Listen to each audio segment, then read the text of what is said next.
Steve. Thank you for agreeing to do a little video for us. No problem. For Conservatory Insulation Specialists. You had your conservatory refurbished and insulated by us.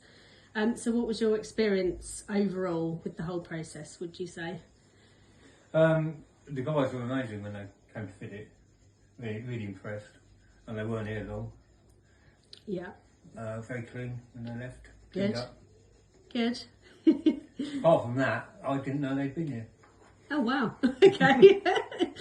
And would you say that you've noticed a temperature difference since it's been done? Yeah, we used to have a heater on all the time. Right.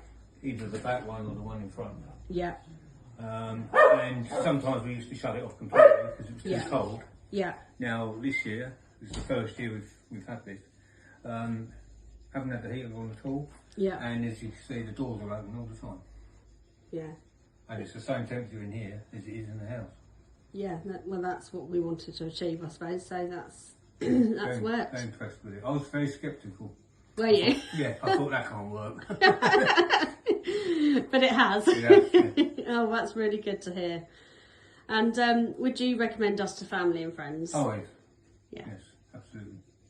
Brilliant. Unfortunately, my mother-in-law's has got a conservatory. He's got a solid roof now, so. Oh, okay. Sorry. That's all right. No, that's fine. Well, thank you very much for saying a few words. I really appreciate it. Thank you.